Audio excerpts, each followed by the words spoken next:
And I mean, I was ranking for the phrase search engine optimization very high for many years. Um, I was basically on my computer like 14 hours a day.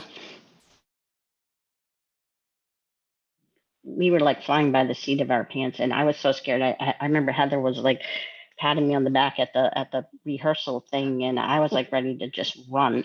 I had 25,000 people on my newsletter, and I got many emails from people all the time thanking me that they've built their whole business by reading my newsletter.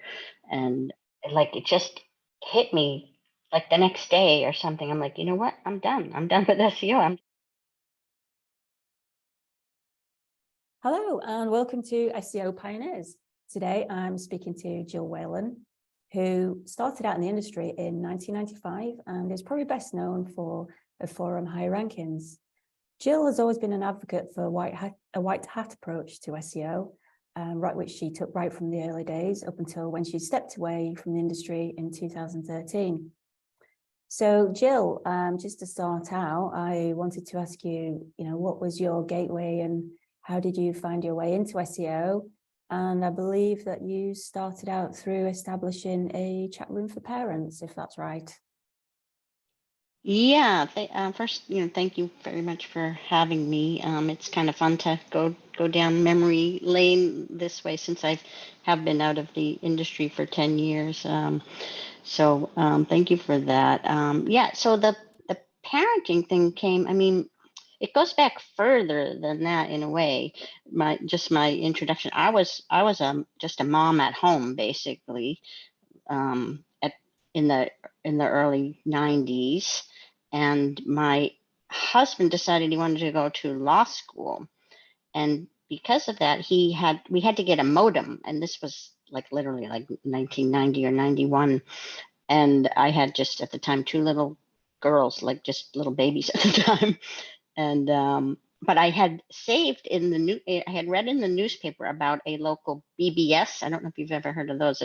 It stands for Bulletin Board Service, and it was, I read about it, and you had to have a modem, and then you could dial into this local local number, and you could get email and play games and things like that. And I had for some crazy reason just cut that out of the paper and saved it for someday when I would get a modem. I don't even know how I knew what a modem was. and and then he had to get a modem for LexisNexis when he was going to law school. And so I was like, oh, great. And I dug this thing up, and I figured out how to dial into this BBS. And you couldn't do much back at the time. I would play these dragon games with like teenage boys were the only ones in there. And I was able to download little games for my kids, and this was DOS, there was only DOS back then. And then the BBS, man, it had some way of getting onto the internet. This was just all for, like almost like a little intranet. And it was really complicated how to do it, but somehow I managed to figure out how you do this. And the guy who ran it was so impressed. He's like, nobody else can get online. Can you like write some directions out of how you do this? And so I did. And then I had like free internet for however long. And then he told me about, I think I had also, because of that service, I was able to create just like a personal web page. I think we just called them then a home page. We called them home pages. And it was just about my family. I talked about my kids and things like that. And then I was online to the IRC, Internet Relay Chat. You could hook up to that. And that's where I started a parenting chat room in there, because it was basically all sex chats for the most part. You'd go through the list. You could look at all the lists of who's talking, and it was all people trying to have do online sex or whatever they used to call it. And that gets old pretty quick. And so I'm just going to create a parenting chat room, and you could just create anything, and then people might see it in the list and join. And people started joining in, And from there, I decided to make a parenting website to go with it.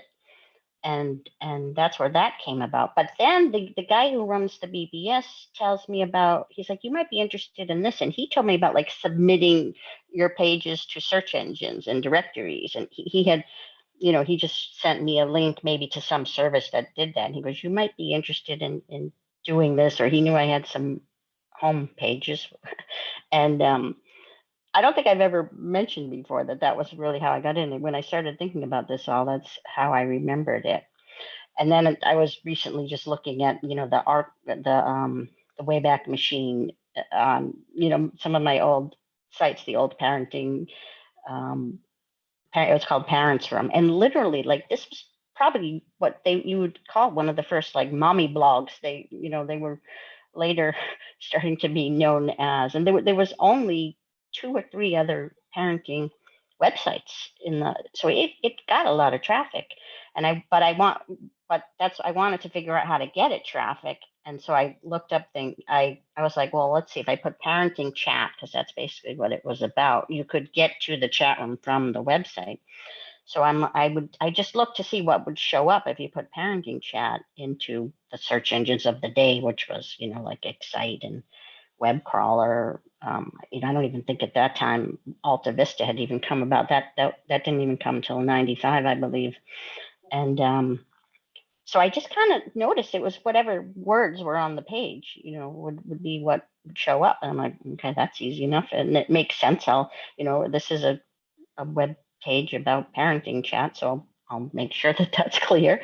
And sure enough, it started showing up, and it was getting lots of traffic. I couldn't tell you how much because I don't even remember the numbers, but considering there weren't many others out there, it did well. And then I started, people in my chat room one woman had a business, like maybe it was a temp agency, I think, something like that. And she wanted a web homepage, whatever they were called. And so I made one for her, and I just would do this submittal stuff and put the right words on the page, and just for some parents, and just like I maybe made $500 or something the first year that I was doing stuff like that, which was actually annoying to my husband because you had to fill out taxes and things, and it wasn't really enough money to bother with. And then, I don't know how I found out about the, internet marketing email lists. Like, it wasn't even iSearch at first. It was, I think John Audette originally had these email list things for web design and stuff, and then it branched off into iSearch. But I'm not sure how Danny ended up with it. That would be a good question for him, because I could have sworn John Audette owned it first, and he I believe actually used to work for John Audette. He and Detlev and Marshall Simmons. Actually, Marshall Simmons was the moderator of that email list at the time. And so I just would share what I was doing, and how, and what worked and stuff, and just telling other people. And, so people were they would ask me stuff because they would just see my things in this email list. And then there was, I think it was from one of those newsletters, this guy, I don't remember his name, but he was like offering this contest, like who could show him a site that was ranked at a certain position for certain keywords. You could do whatever it could be one of your own clients or your own sites. But he did it for a specific amount of time. It had to keep ranking for a certain amount of time. And one of my websites just won that whole contest because everybody else had it ranking for a few weeks because they were doing spammy stuff, as they did. And mine was just, telling what the site was actually about. And mine stayed up there. And my clients' sites, would do really well. And I had things like a gift basket site from some client. I would get clients through this email list, and I would get more clients after, I was announced that I had won this contest thing. And Danny Sullivan used to refer clients to me because he wasn't doing any actual SEO work. And so, yeah, I had like gift basket sites that would rank for gift baskets, things like that, because there wasn't a whole lot of competition back then too. I had this one site that was for like not erectile dysfunction, but something like that. And, to be able to rank stuff like that, just white hat, just by saying what you were about on the page. So that's basically, that was my introduction to all that stuff back in the very early days. What actually led you then to take that approach of white hat? Because obviously at that time, the majority of people were starting to move into spamming and manipulation. What was it that you felt was a better approach of the white hat approach? It never made sense to me not to, because it worked. Yeah. And so I didn't understand why you would try and trick search engines if you could just, say what your site is about. Now, I had a few clients that, tried to get me to do things. I had one client that sold like movie posters, and he wanted, like all these doorway sites. He had a main site, and he wanted like 5 different sites. He had different domains for them, and I tried it because that's what he said he wanted. And I'm like, well, let's see. And I tried it, and it didn't work, or didn't work well, or it didn't last long. And I kept trying to tell them, just make your main site good, because that's what people would do back then, these doorway sites, and that would then direct. They would be very specific to a certain keyword, and then they would just direct them to the main site. But it never felt right to me, for one thing. I tried different things, like hidden text and stuff like that, but again, like, it never made sense. Why hide the text when you can actually just put it on the page? And every time I tried, spammy stuff, it never worked as well as regular stuff. Maybe I wasn't doing it right. I don't know. Where did you pick up? So when you started out, was it just self-learning that you found this approach that was working for you? Exactly. Yeah. I basically invented, what they now might call content marketing. I would say. I just did it, but I did it for my own site. I had, before the high rankings. Well, I had high rankings as my business. I was doing a newsletter with Heather Lloyd Martin. I was doing a newsletter with her called Rank Right, and that was, that kind of content we'd put up the newsletters on the website, and they would, it would show up for stuff. The only problem with that was people didn't realize that we actually offered services too, because it was on a separate domain. And so people would like, can you recommend someone to do this stuff? I'm like, well, I can do it for you. But when she and I parted ways, and I started then doing my high rankings newsletter, it was better for me, business wise, because then people realized I actually did this stuff. And but the newsletter provided such great content, and I would optimize the title tags or whatever on the archives of the newsletter, and that would bring a lot of traffic and business. And I was ranking for the phrase search engine optimization very high for many years, which tells you something too, just by my putting it on the page. But I learned it all. It was all just self-taught, trying stuff, experimenting with things. And yeah, it was just my own thing. I remember going to conferences and listening to people thinking, well, what do I know? I don't know anything. Or I go to Webmaster World Forum, and they'd be talking about stuff that I'd be like, I don't even know what these guys are talking about.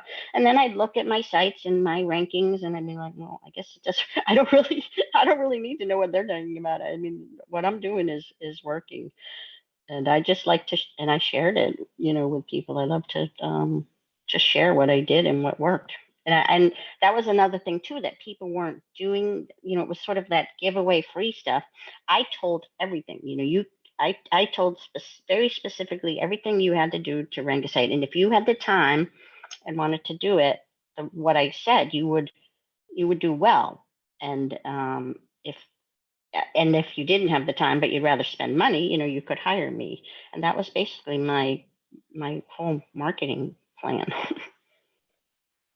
Why is it, do you think, that more people weren't taking that approach? Because you say, from what you're saying, it works right from the start.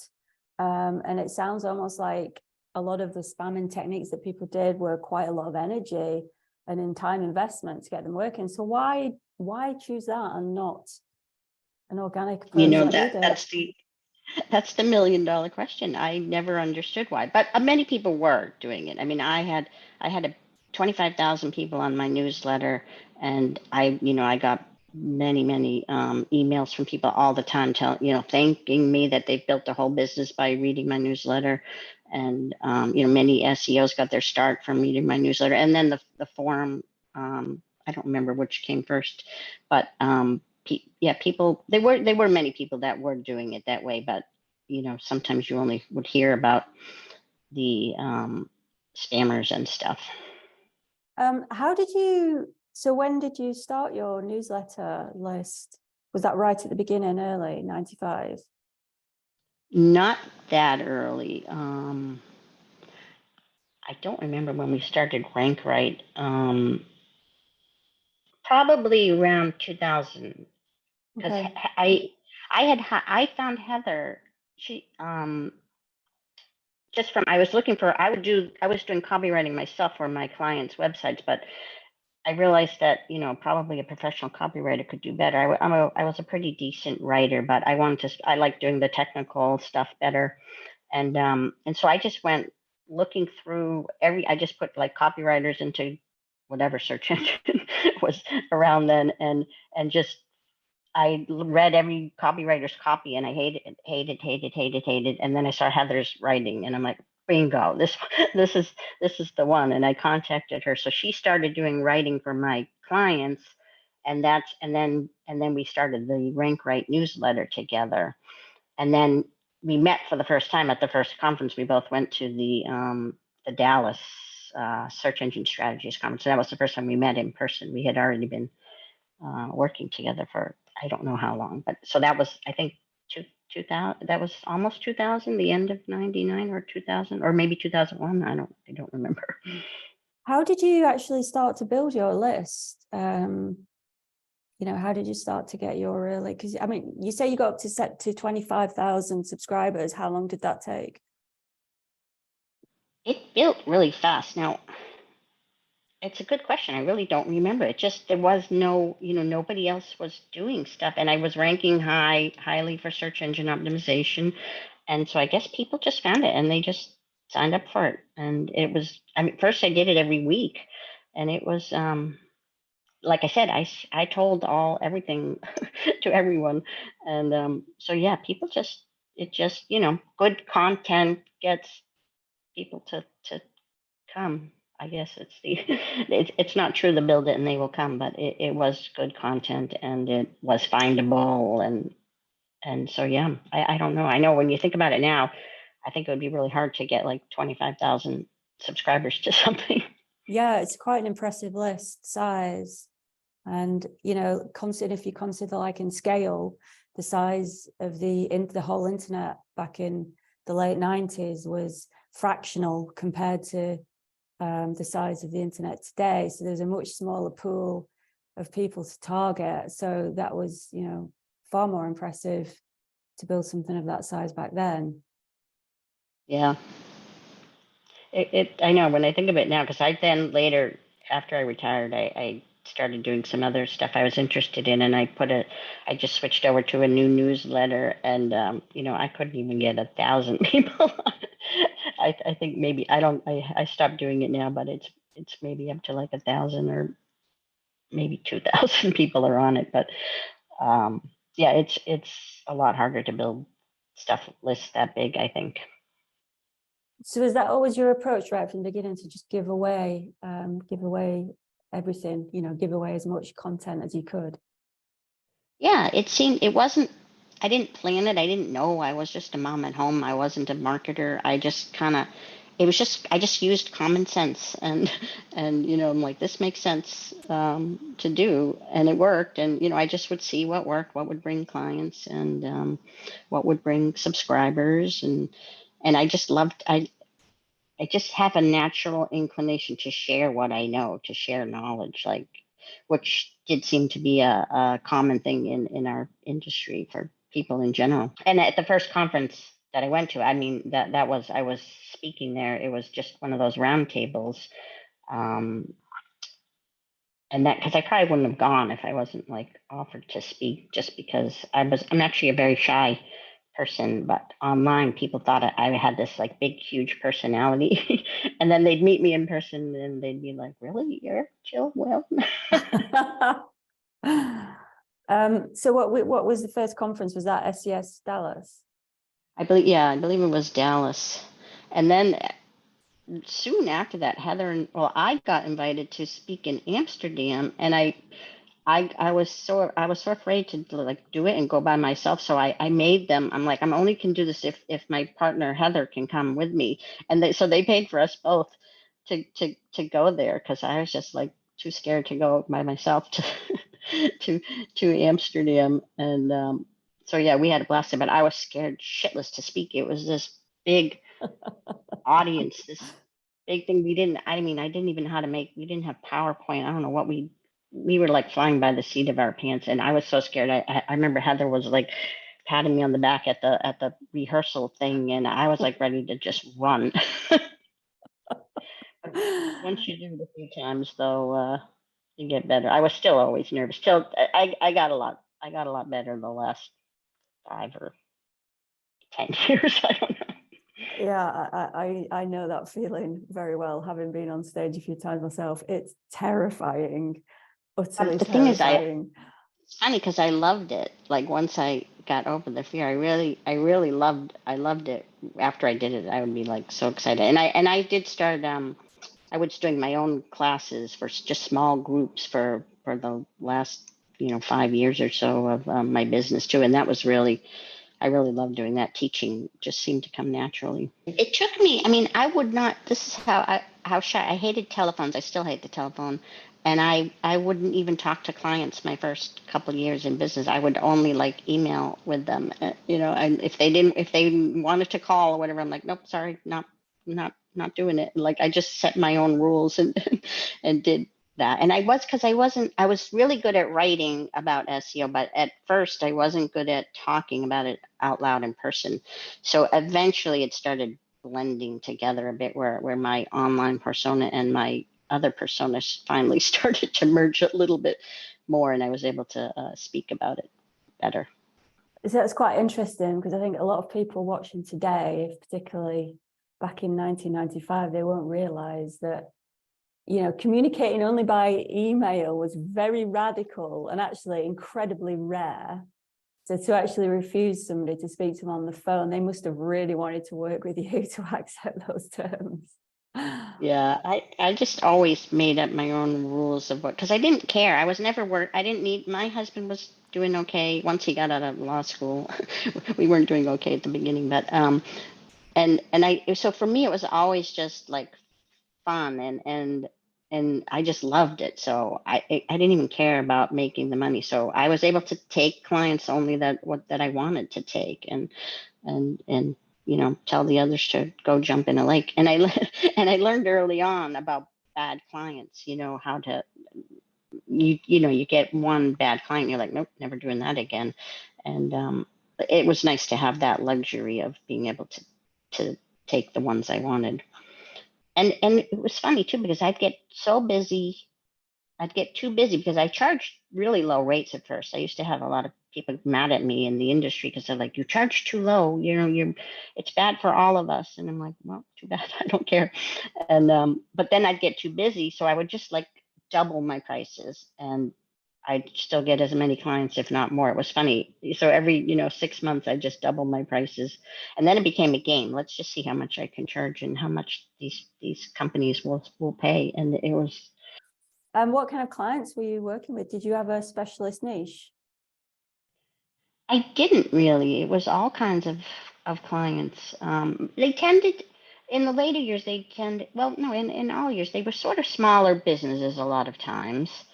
But then bigger ones too. I mean, yeah, all different kinds. Whoever wanted to. Towards the last half of my career, I was mostly just doing SEO audits, and because I never understood the way I optimized. It never made sense to me to do these monthly things. Every time I would try it, I'm like, there's nothing for me to do every month. Like we optimized it, it's done. Like that was the beauty of my kind of optimization. And so I never understood like how you could charge monthly fees. So I then just started doing audits, and I would tell them everything they needed to do in the audits. And this was for mostly bigger companies because they were somewhat pricey, the audits. And but it was a little annoying because most of them wouldn't do anything. It was almost like they had to tick the box that they got this audit and said they did SEO, but then they wouldn't do it. And but the ones that did it, it would work every time. Did you were you doing like any active link building?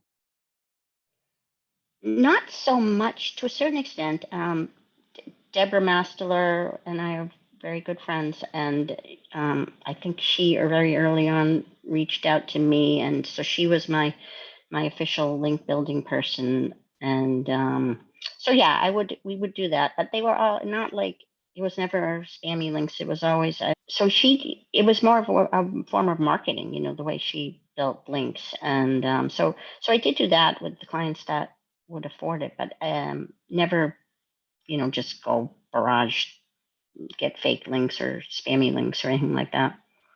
Did you ever actively produce content specifically for links for any campaigns, producing any pieces of link bait? No, it didn't. That wasn't really as much of a thing. That became more of a thing after I left. Or I mean, it probably was to a certain extent a thing, but I didn't personally do stuff like that. I didn't get into that detail of level of stuff. So just your content was just naturally producing links by itself?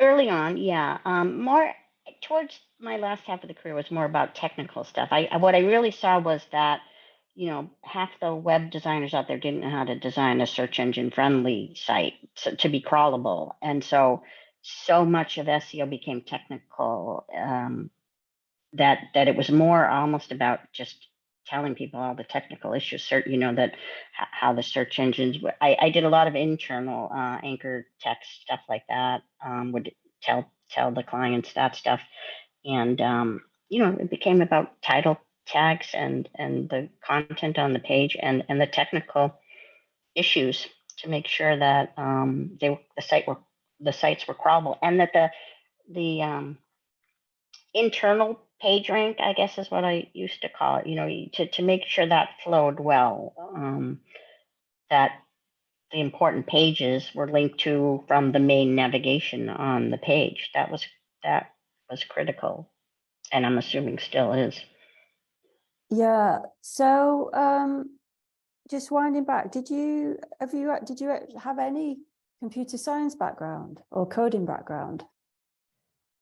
Not really. I out of college, I got married right away out of college, and I was working at a company.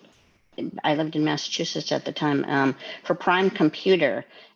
But I loved working at this computer company. I was just doing word processing. I mean, they just had like mainframe computers, and you had a terminal on your desk, and I would do word processing. And I just loved right away. I just loved computers from the very start of just using them. And I would try to use their word processing program to the fullest extent you could, and some of the other things that they had. And so I always just liked stuff like that. And then I did learn HTML myself to make my own. I had to learn HTML to do my web pages back in the early 90s. So I was very familiar with looking at web page code, for a long time. And even still, I still sometimes find reason why I need to look through HTML code, and I'm not even doing any work like that. So what led you to, how did you learn about crawling and the technical side? Because obviously the majority of people now working as technical SEOs, a lot of them have got, you know, computer science or, you know, an extensive coding background. How did you, were you just sort of digging through yourself and self-learning? Yeah, I mean, everything was self-learning and, you know, reading all the newsletters and other people's thoughts. So I would get ideas and try them out or whatever. But when I learned about, you know, PageRank, it just made sense about the internal page rank of a site. And it wasn't just, you know, people would think it was about the URLs and how long the URL was or how the directories were in a URL, but it wasn't about that. It was more how they were linked within the site. But people used to always get confused thinking that the URL string itself was the key. And I didn't believe in stuffing URLs with keywords either. I always thought that was a more of a almost like a pointing out to search engines that you're optimized. I always wanted it to be subtle. Like you don't want search engines to say, "Oh, here's an optimized page. We hate you, and we're not going to rank you." Yeah, I mean, it's I'm quite fascinated listening to your approach. It's quite unusual, actually, to be able to jump in and do that amount of self-learning to become so technical without having the coding expertise. I was basically on my computer like 14 hours a day. So in those early days, I mean, you've mentioned that you partnered with Heather Lloyd Martin and Deborah Mastala. Who else were you interacting with? Christine Churchill. We met at a conference. I think maybe, I don't know if Deborah already knew her or not. And I remember seeing Christine speaking. I was just kind of at the back of the room and saw her speaking and like, who is this beautiful woman who is so smart? I was like so enamored by her, and then we became friends. And I had some friends from my forum, Scotty Claiborne. Yeah, and we used to do high-ranking seminars together. Deborah, Chris, Scotty, oh, Matt Bailey. I think we knew him from the forum.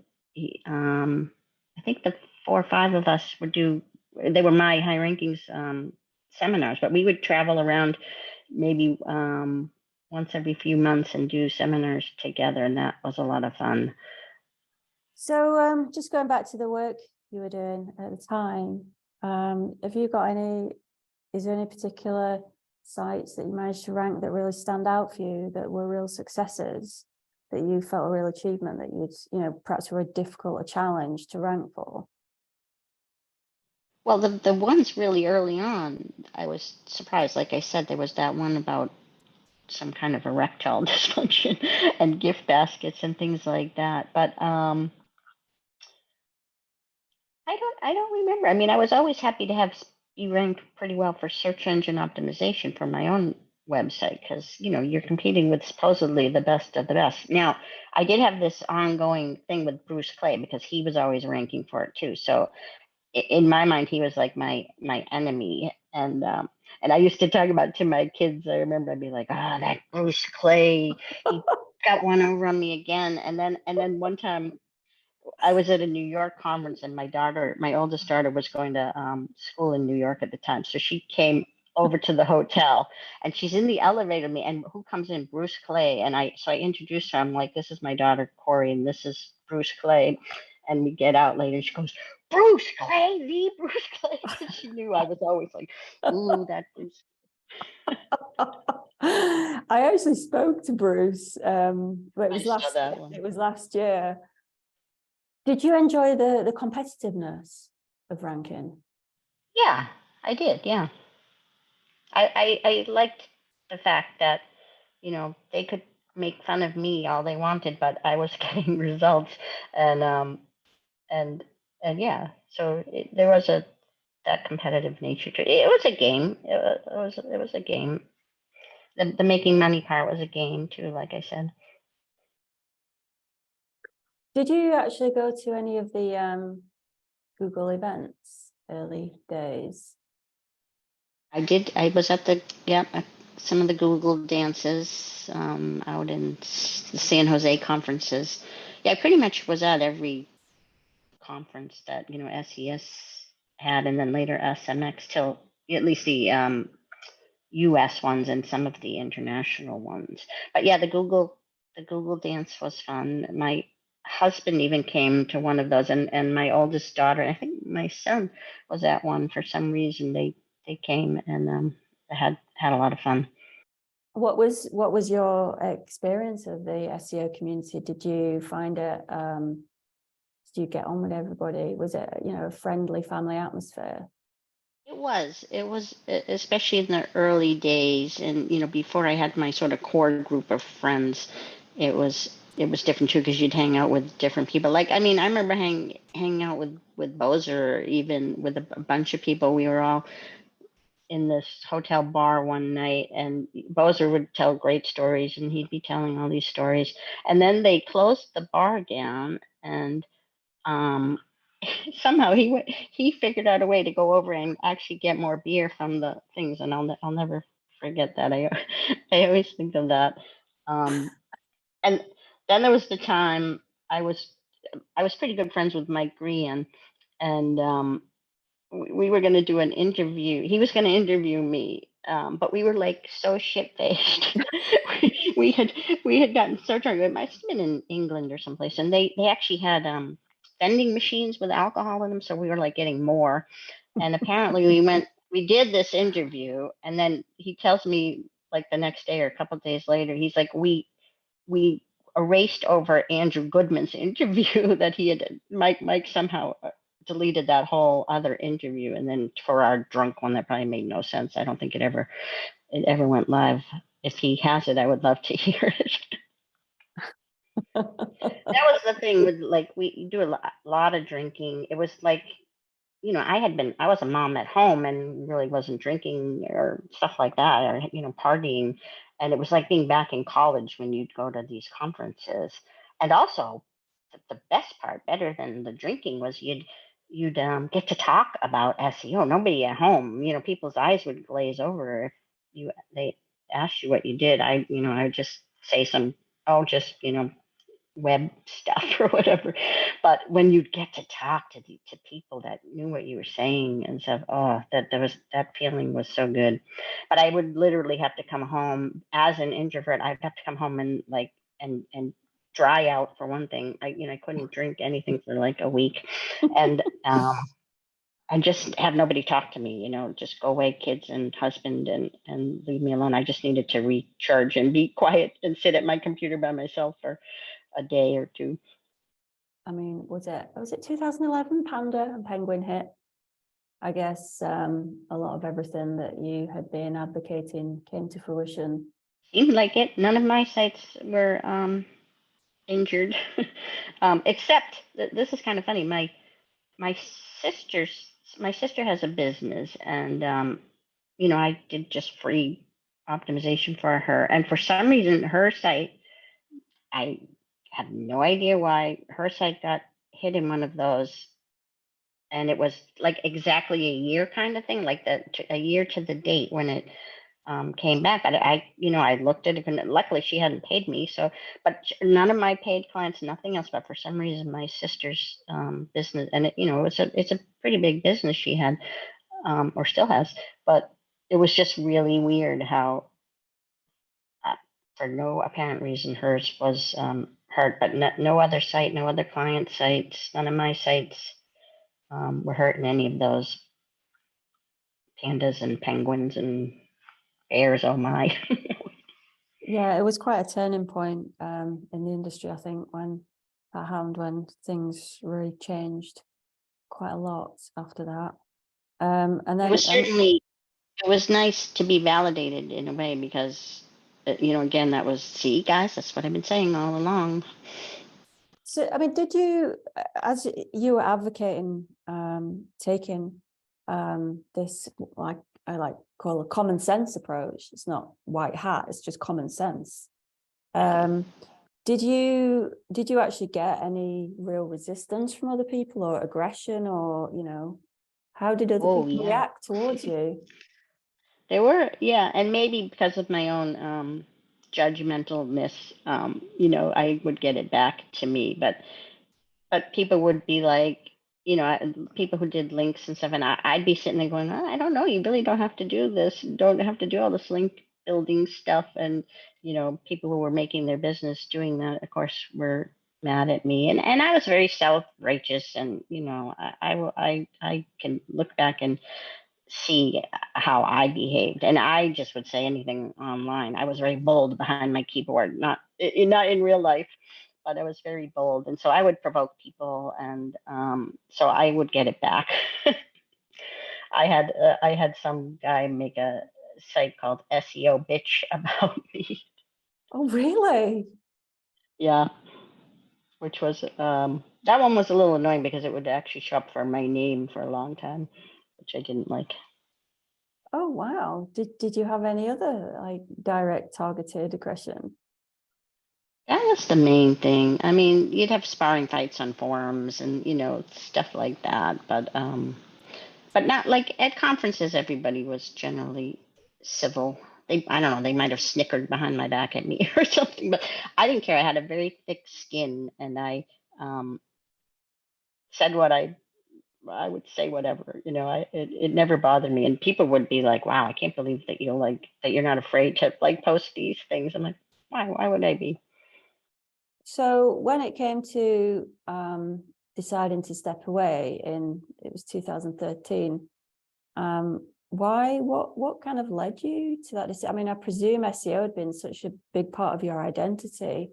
What led you to make that choice? Yeah, it was really weird because it surprised even me. I was drinking too much, not from conferences, just in general, and I was not eating healthy. I had never eaten healthy most of my life, and I had gained weight, and I just realized that I needed to, change my life a little, or lose some weight and get healthy, and I did. I decided it was going to have to be a lifestyle change. Not I never believed in going on diets and things like that. So I'm like, all right, I'm just going to change my lifestyle and learning to do different things and enjoy things. And I was still doing the SEO, and I was still doing my newsletter. But I remember having to write the newsletter one day, and I'm just like, I just don't want to do this, which was like, what? I mean, I've been doing it every other week for hundreds of years, and I'm like, I just don't want to do it. And I had just a proofreader that used to proofread it for me. And so I messaged her. I'm like, I'm just not going to do it today. I'll probably do it, next week or in 2 weeks, but I just can't get myself to do it. She's like, okay. And then like it just hit me like the next day or something. I'm like, you know what? I'm done. I'm done with SEO. I'm just like more interested in walking in the woods and eating healthy food and stuff like that. And I felt like I had already everything you could say about SEO I had already said in and there was nothing left to say. And I also felt like people knew now, like that you kind of had to do all the things I've been saying for years. Now, after I retired, I sort of realized I guess that wasn't quite 100% true. I was wishful thinking, but I did feel like there was many more people talking about doing SEO the same way I had been saying for years. So I felt like I could safely retire, and it wouldn't, SEO wouldn't just go into the spammers' hands or something. Um, so yeah, that was it, and I literally just wrote that. There's a letter online. I think it's still on my new my newer blog, um, where I just said why I was leaving, and but it literally surprised me because I had no intention. It was just like I woke up and like, no, I'm done. And has that decision changed at all? Have you regretted it, or do you still stand by it? Never, never regretted it. Um, I I I had a few clients. I had to finish up some stuff over the couple months, but but no, I never looked back. I mean, for a little while, I would still read some stuff about it, and occasionally I still will now. But I never regretted it. I started right away writing a new newsletter about healthy eating and the new stuff I was learning about, because I still love to write and I love to share. So I did that for a few years. I wrote a book about anxiety, and if anyone's interested, called Victim of Thought: Seeing Through the Illusion of Anxiety, which basically just told my whole journey. I talk about my SEO history in the book and stuff. Um, and so I kind of transitioned that way by kind of feeling like I was still doing similar stuff, but on a different subject. And now I pretty much am retired altogether. I don't even do that stuff. I'll still, people who read my book might contact me, and I might have a quick Zoom chat with them just to talk to them. But otherwise, I'm pretty much not. Do you think it was, because you say you transitioned into doing another newsletter, do you think it was perhaps more a passion for actually the learning, the problem solving, the learning and the writing that you really loved, and then you just were very easily able to transition that to a new area, or was it actually SEO that you did love originally? I did love the SEO, but I really became a writer. Like, I mean, I realized I was a writer, and it was the sharing and writing about it. I'm a very, I'll say it, I mean, I'm a very good writer for that kind of stuff, for explaining things to people. I think of that as my superpower. I'm able to explain to people in writing, in very simple terms, complicated things. And I think that's what really was a lot of my success in the SEO world. And so I did use that same power, in my new work, too. And I had a passion for doing that. I love to boil things down to their essence.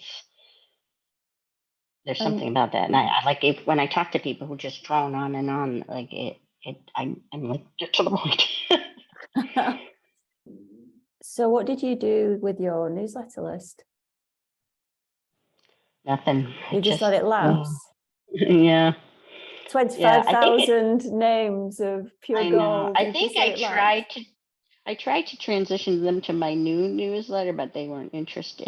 It- or I tried to get. I said, if you, I think I did. I didn't just put them on the list because I never found that to be ethical. So I said, here's my new one. And I had people. I still have people who like both of my content. They'll, people who used to follow me in SEO and then followed me, in the new stuff I talked about, which is kind of cool. You didn't think of selling your list to anybody else? No, because it was, people wanted me, and that was the problem with, I couldn't really sell my company. It was me, I would have liked to have sold the company. I actually just sold the domain High Rankings just this year. Somebody offered me enough to make it worthwhile to do it, because I still was using the email address and things, and it wasn't worth it for like a few $100s. I don't know what I got, a few $1,000s. It wasn't a lot, but it made it worthwhile. Wow. So what do you miss about SEO? Do you miss anything about it? I mean, I miss my friends. I miss speaking at conferences. I miss, yeah, mostly that stuff, but I don't miss the work or SEO itself.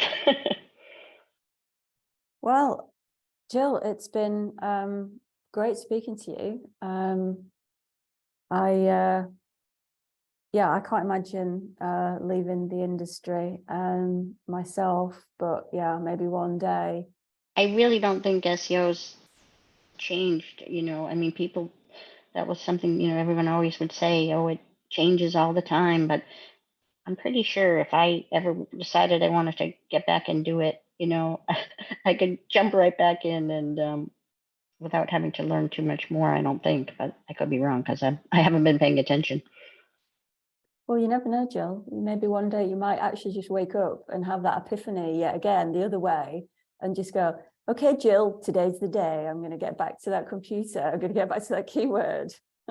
Keyboard. No, unless I somehow lost all my money or something and needed work. Not going to happen. Well, I think probably now's a good time to just wrap up. So I will say thank you very much for speaking to me, Jill, and I hope you enjoy your retirement. Excuse all the lights going off here. Everybody's left and all the lights are going off in the office. It was a good time to end. Thank you for having great me. speaking to you. Yes. You too. Thank you.